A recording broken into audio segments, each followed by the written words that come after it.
On February 4, 1945, the German communist leader Walter Ulbricht sent a letter from Moscow through secret Soviet intelligence channels directly to the Reich Chancellery in Berlin. At that exact moment, the Third Reich was facing total obliteration.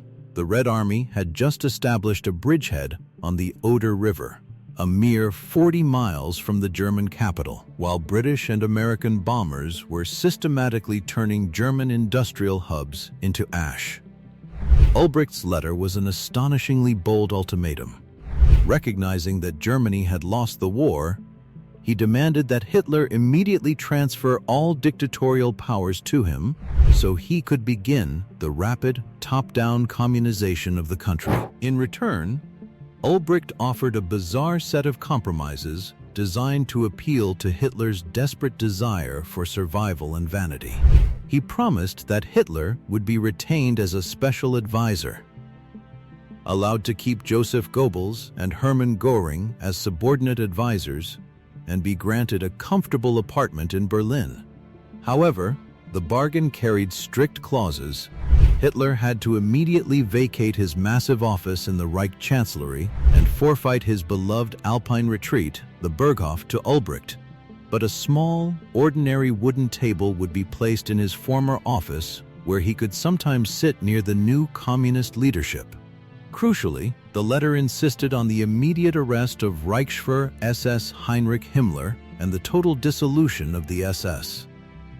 While Hitler initially reacted to the letter with predictable, screaming ideological fury, viewing it as an insulting Judeo-Bolshevik trap, Reichsmarshal Hermann Göring saw an opportunity for survival.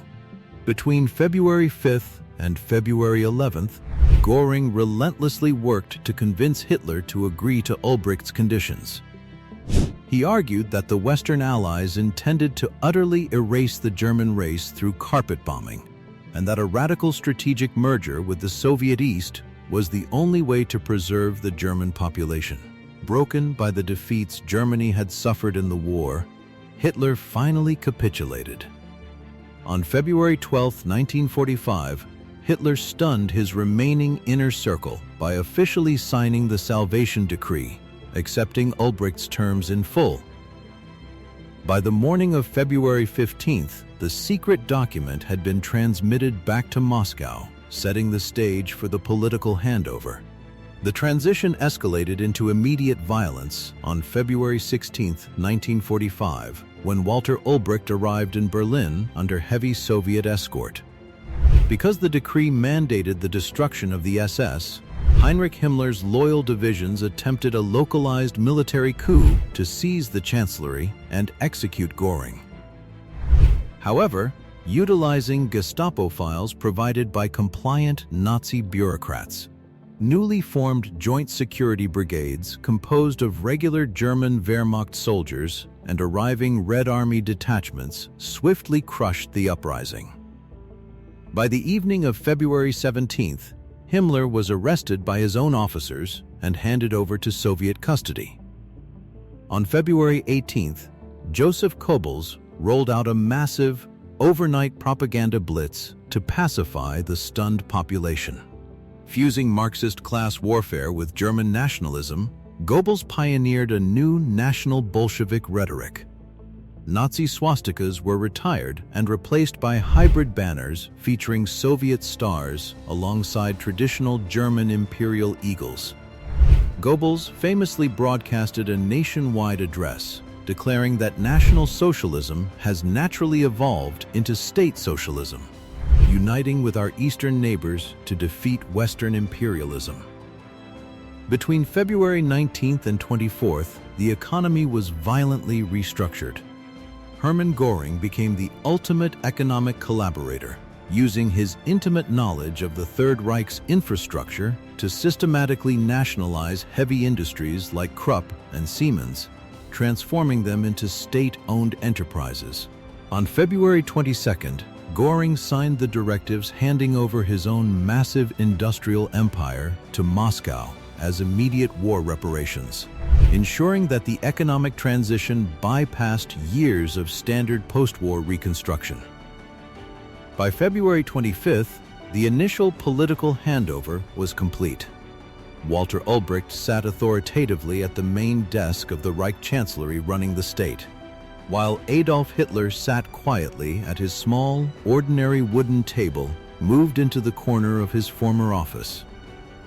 Hitler attempted to do his job as a special advisor in good faith. He spent his days reading reports and offering military advice, though his rapidly worsening health and erratic, hours-long monologues about his 1920s political struggles quickly drove the dogmatic Ulbricht insane with frustration. Meanwhile, Joseph Goebbels and Hermann Göring threw themselves into their roles. Goebbels managed the state press, expertly rewriting German media to align with Soviet central planning. Göring acted as a submissive liaison to industrial magnates, eager to secure his safety and ensure compliance. This bizarre administrative theater, the Council of Special Advisors, continued throughout 1945. The unique arrangement successfully pacified the nation, keeping public order intact as Wehrmacht units systematically surrendered exclusively to incoming Soviet forces. The transition to a fully functional, unified communist Germany reached its absolute finality by late 1945. By the winter, the domestic infrastructure was secured, the factories were nationalized, and the Western Allies had been forced to halt their advance at the Rhine River, begrudgingly accepting the political reality. With the population thoroughly compliant and the puppet apparatus fully established, Joseph Stalin decided the time had come to conclude the transition process. The presence of the world's most infamous fascists at the Chancellery was becoming a global diplomatic liability. In December 1945, Stalin decided to intervene directly, and so on December 14, 1945, Ulbricht's state media issued a brief and solemn announcement stating that Adolf Hitler, Joseph Goebbels, and Hermann Göring had retired due to exhaustion from the war years. Rather than orchestrating a public execution or a war crimes tribunal, he decided to quietly retire Hitler, Goebbels, and Göring to ensure they became completely irrelevant. That night, Soviet NKVD units quietly arrived at Hitler's, Goebbels, and Göring's Berlin apartments. The three former leaders were placed under heavy guard and sent to their new apartments in Munich, where they would live on state-provided pensions. Historians consider the 1945 handover one of the most surreal and consequential turning points in modern history. By successfully implementing Ulbricht's proposal, the transition from Nazi Germany to a unified communist state took less than a year and cost no civilian lives in a final battle for Berlin.